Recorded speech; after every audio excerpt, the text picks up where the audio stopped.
नमस्कार मित्रांनो. तर आज आपण करणार आहे चिगळची भाजी. मस्तपैकी आपल्या रानातली चिगळची भाजी. तर त्याच्यासाठी काय काय साहित्य लागते ते तुम्हाला मी सांगतो. तर त्याच्यासाठी साहित्य आहे कूट, शेंगदाण्याचं कूट, तिकडं मटकीची डाळ म्हणजे भिजवून घेतलेली मटकीची डाळ, कांदा, मीठ, तिकडं पलीकडे जिरं, हे काळं तिखट आणि तेल, एवढं साहित्य पाहिजे. आणि अजून एक पाहिजे की चूल एक पाहिजे, आणि चुलीवर मस्तपैकी लोखंडी तवा. एवढं जर साहित्य असलं तर तुमची भाजी एकदम झणझणीत झाली म्हणून समजा. आता बघू आपण चिगळची भाजी. तर आता आपण भाजीला सुरुवात करू. तर त्याच्यासाठी पहिल्यांदा काय करायचं, थोडस तेल टाकायचं त्याच्यात. बस. जिरं टाकायचं, नंतर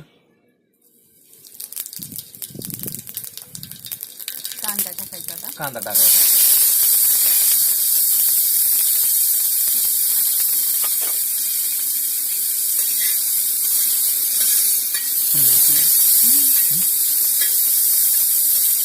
कसा आहे माहिती का, फोडणीचा वास जितका खमंग का तितकी भूक पण झटकन लागते बरं का माणसाला. वारे इकडे हो, त्याच्यामुळे वास तुमच्याकडे नाही आला.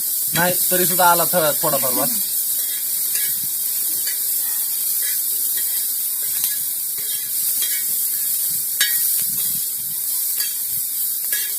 ह्या चिगळ्याच्या भाजीचं एक वैशिष्ट्य आहे बरं का, तुम्हाला मी सांगतो. चिगळ्याची भाजी जर का तुम्ही काढून आणली आणि तिच्यावर पाणी जर शिंपडलं थोडं, आणि घरात जर का तशी ठेवली, तर ती कितीही दिवस तशीच राहणार भाजी. ती वर वर वर वर वाढत राहणार. म्हणजे एकंदरीत ही भाजी हवेतील आर्द्रता खेचून घेते, हवेतील नत्र खेचून घेते. म्हणजे ही जेवढी शक्ती आहे की हवेतील नत्र सुद्धा खेचून घेते. म्हणजे अशी ही भाजी आहे, आणि एकदम टचटचीत आणि तरतरीत राहणार. जर का ही भाजी जर का माणूस खातोय, तर माणसाच्या चेहऱ्यावर ज्या सुरकुत्या असतात का, त्या सुरकुत्या कमी होतील मित्रांनो. जर का माणसाला रक्ताची कमतरता आहे, तर त्याने चिगळची भाजी खावी. पण ही भाजीचं कसं आहे, थोडीशी आंबूस असते, त्याच्यामुळे थोडंसं पित्त वाढवायला बघते ही भाजी. त्याने काही एवढा फरक पडत नाही, कारण की जी गावठी माणसं आहे, ती गावरान माणसं आहे, ती त्यांना हे अशा एवढ्या तेवढ्याने काहीच होणार नाही. तर आपली फोडणी ही झालेलं आहे सगळं आता व्यवस्थित. आता त्याच्यामध्ये काळं तिखट टाकायचं आहे आपल्याला. बऱ्याच बायका काय करते, नुसतं लाल मिरची पावडर म्हणजे चटणी, आपल्या भाषेत चटणी टाकते. पण मी काळं तिखट टाकते, कारण तुम्ही करून बघा काळं तिखट टाकून भाजी. काय विशेष असतं काय? हा, चांगली लागते, टेस्टी लागते, आंबूस जास्त लागत नाही. हा. आता आपण भाजी टाकू त्याच्यात.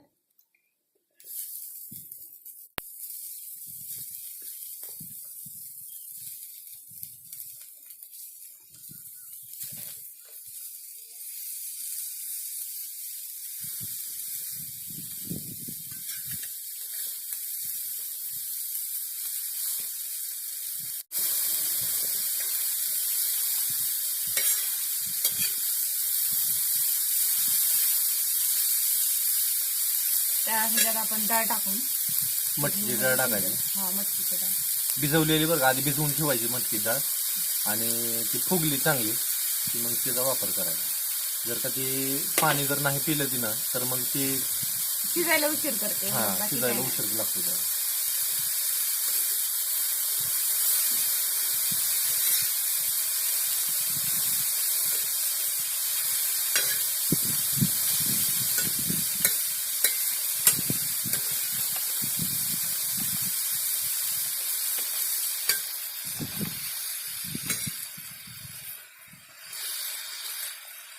ह्या भाजीला पाणी कमी जरी असलं तरी चालतं. शेतात कुठेही उगवून येते भाजी.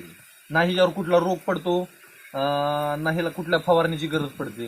ही नैसर्गिक पद्धतीने कमी पाण्यावर, जर हवेमध्ये जर आर्द्रता असेल, तर त्या हवेतल्या आर्द्रतेवर ही भाजी बाष्प शोषून घेते आणि वाढत राहते. हवेमधलं नत्र सुद्धा ही स्थिर करते, आणि हिला वाढायला जास्त खताची जरी जमीन नसली तरी ही आपोआप हवेतील नत्र स्थिर करून ही भाजी वाढल्या जाते.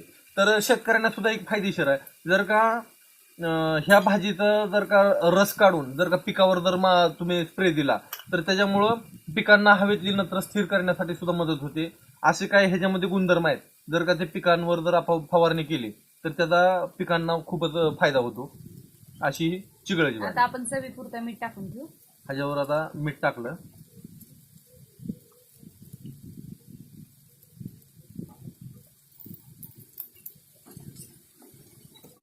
तुम्हाला मी एक उमान सांगतो. तर उमान असा आहे, पहिलं लहानपणी आम्ही एकमेकांना असं उमान सांगायचो आणि ते मला उमान आठवलं आता मी इथं बसल्यावर. तर ते उमान मी तुम्हाला सांगतो, त्याचं उत्तर तुम्ही कमेंट बॉक्समध्ये जरूर द्या. 3 पायाचा टिपाई वर बसला शिपाई. तर ह्याचं उत्तर तुम्ही जरूर कमेंट बॉक्समध्ये द्या जर तुम्हाला जर येत असेल तर. विचार करा जरा. तुम्ही ह्याच्यावर जरी व्यवस्थित नीट सगळीकडे लक्ष दिलं तर तुम्हाला ह्याचं उत्तर इथं सापडणार आहे.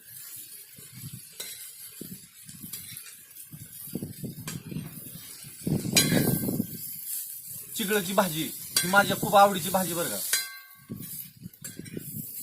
थोडीशी आंबूस लागणार आणि भाजीमध्ये जर का तेल मीठ तिखट जर का व्यवस्थित जर पडलं, कांदा आणि फोडणी व्यवस्थित बसली की मग काय खरंच नाही बघा. खेड्यात कसं आहे माहिती आहे का मित्रांनो, खेड्यातल्या माणसांना ना तिखट भाज्या लागते. त्या तिखट म्हणजे नाका तोंडातनं पाणी जवळ येत नाही का तोवर अशी तिखट भाजी जर असली ना झणझणीत, त्याच्याशिवाय खेड्यातल्या लोकांना मजा येत नाही.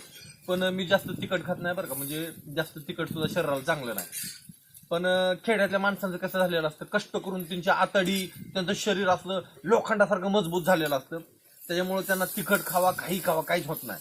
तर मला काय म्हणायचंय, एकंदरीत जर का तुम्ही व्यायाम जर भरपूर करताय, कष्ट जर रानातली कामं ही भरपूर करताय आणि मोकळ्या हवेमध्ये जर का इकडे फिरताय, रानामध्ये येऊन भटकंती जरी करताय, तर तुम्हाला काही असलं तरी तुमचे पचणार, तुमची पचनशक्ती वाढणार. त्यावर दाखवून ठेवायचं काय नाही असं शिकायचं. या भाजीला पाणी वाटायची गरज पडत नाही. त्या भाजीला पाणी ओतायची गरज पडत नाही, कारण की ह्याच्यामध्ये भरपूर प्रमाणात पाणी असतं. तुम्हाला मी सांगितलेलंच आहे. आणि पाणी ओतून शिजवली तर ते चव पण येत नाही.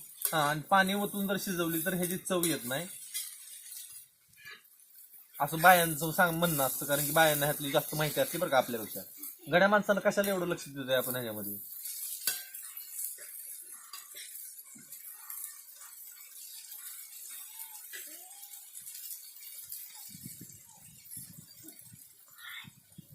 तुम्ही कधी चुलीपाशी बसलाय का हो? आता तुम्ही इथनं पुढे काय करा माहितीये का, बाया जर स्वयंपाक करत असतील ना तर उगाच त्यांच्यापाशी जाऊन बसायचं. तर काय होतंय बघायचं, म्हणजे माझ्या मनात जी क्रिया तयार होते ती तुमच्या मनात होते ते का नाही तेवढं मला सांगा बरं का. कारण की आता मला ही भाजी बघितली की जरा वेगळंच विचार माझ्या मनात यायला लागले. ते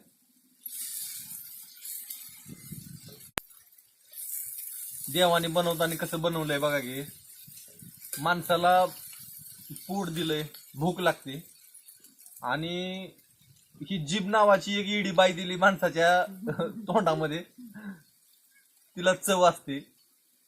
तर जर का पदार्थ चवदार असला तरच माणसाला ते आवडतंय, नाहीतर आवडत नाही. ह्याच्या मागं पण काहीतरी कारण आहेत मित्रांनो. ईश्वराने बनवताना असंच बनवलेलं नाही. जीभ ही अशासाठी दिली की जर का एखादा पदार्थ चवदार असला तर आपल्याला आपोआप लाळ येते तोंडाला, आणि हीच लाळ आपलं अन्न पचायला खूप मदत करते. दुर्दैवी माणसं असतात की त्यांना लाळ येत नाही तोंडाला आणि त्यांचं अन्न व्यवस्थित पचन होत नाही, त्यांना करपट ढेकरा येते पोटात, ते तसंच राहतं अन्न. तर लाळ येणं ही अतिशय महत्वाची बाब आहे. लाळ आली पाहिजे. भाजी शिजत आली, आपण त्याच्यामध्ये आता कूट टाकायचं.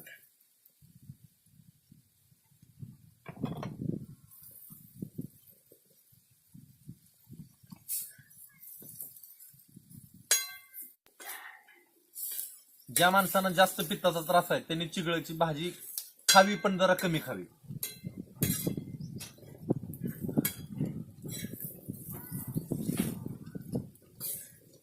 झाली आपली भाजी तयार. मित्रांनो, आपली भाजी तयार झालेली आहे आणि काय सांगू आता तुम्हाला. तर ही अशा पद्धतीनं वेळ बघा, चिगळची भाजी आपली तयार झालेली आहे. आता फक्त भाकरी बांधल्या चुलीवरल्या की जेवण आपलं झकासपैकी झालं म्हणून समजा. ही आपली चिगळची भाजी, खमंग चिगळची भाजी आणि चवदार भाजी. जरूर आनंद घ्या मित्रांनो, जेवायला या जरूर आमच्या इथं. तर मित्रांनो, चिगळची भाजी एक नंबर झालेला आहे. तर तुम्हाला माहिती जर आवडली असेल तर लाईक करा, शेअर करा आणि सबस्क्राईब करायला विसरू नका. धन्यवाद. जेवायला या.